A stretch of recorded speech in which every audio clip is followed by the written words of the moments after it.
girls, and welcome to our next literacy lesson. Now this week is our last week doing our fairy tale unit. We're going to finish up our writing, and this week we're going to have the last two versions of a fairy tale. So the fairy tale that we're going to be talking about this week is Cinderella. Now Cinderella is one you're probably familiar with. It's been around for such a long time that there's so many different versions of it. We're going to have one version of it today and a different version tomorrow. Now the one we have today is a little bit longer than some other stories, so there are not any assignments or extra activities after this read aloud. We're just going to use it in our lesson and activity for tomorrow. So for today, sit back and enjoy a version of Cinderella that you're probably familiar with, which is our Disney version. So like I said, sit back, relax, and enjoy our read aloud of our fairy tale today.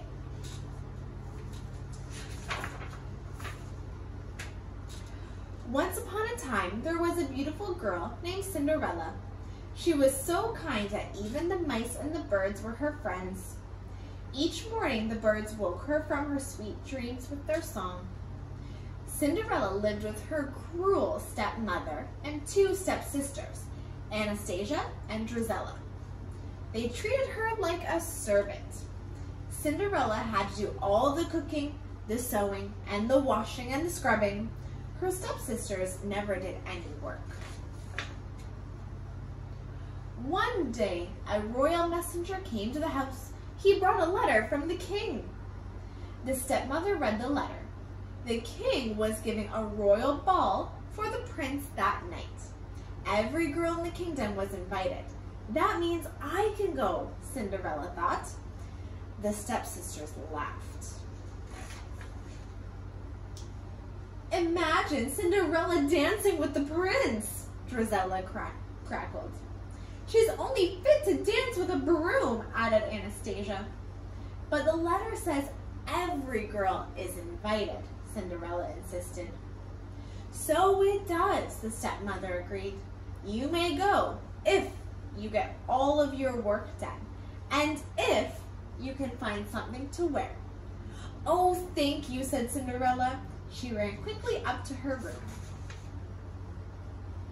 Cinderella pulled a dress out of her trunk. This was my mother's dress, she told the mice. Isn't it lovely? It just needs some decorations. Cinderella's mice had never seen her so happy.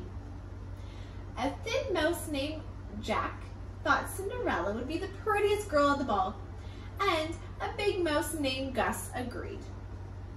Cinderella took out her sewing basket. I need a sash and some beads, she said.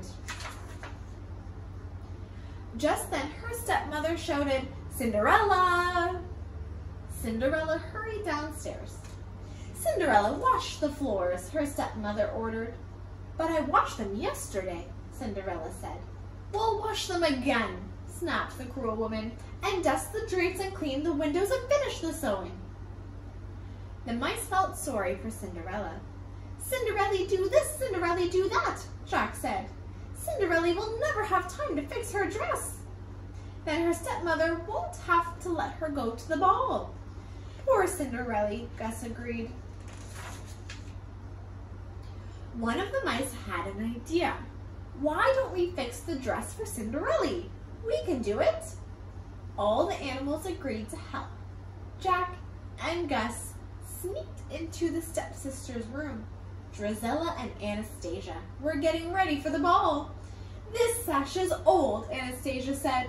These beads are horrible, Drizella said. They threw their things away. Jack and Gus took the sash and the beads. Pretty, pretty, Gus exclaimed. Shh, Jack hissed. He was afraid they would wake Lucifer, the cat. But the mice made it safely back to the attic. Soon every beak and paw were busy. The animals measured and cut and sewed while they worked. Cinderella helped her stepsisters with their gowns. Soon it was time to leave for the ball. Why, Cinderella, her stepmother sneered. You're not ready. What a shame. Cinderella's slowly climbed the stairs to her room. "Oh well, what's a royal ball?" she said. "It'd probably be dull and boring and—" Cinderella sighed. "Oh, and completely wonderful." But her dress wasn't finished, so she couldn't go. Cinderella opened the door to her room. "Surprise!" shouted the mice and the birds. Cinderella thought she was dreaming. Her dress was beautiful. "Oh, thank you," she said. She put on the gown and hurried downstairs. "Isn't my dress lovely? May I go to the ball?" Cinderella asked.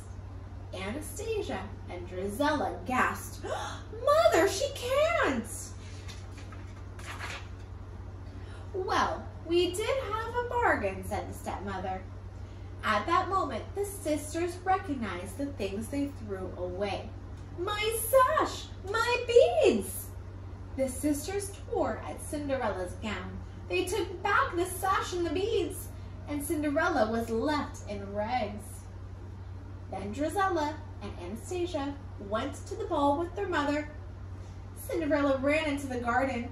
She tried to remember her sweet dreams, but she didn't think they would ever come true. Her animal friends have never seen her so sad. "There's nothing left to believe in, nothing," Cinderella sobbed. She didn't notice the little lights that twinkled and danced all around her. But Jack and Gus did. They could hardly believe their eyes. The lights turned into a kind-looking woman. The woman patted Cinderella's head and said, "You must believe in something, or I couldn't be here. And here I am. So dry your tears. Now where did I put my wand?" The woman was Cinderella's fairy godmother. Everything she needed to help Cinderella was right in the garden.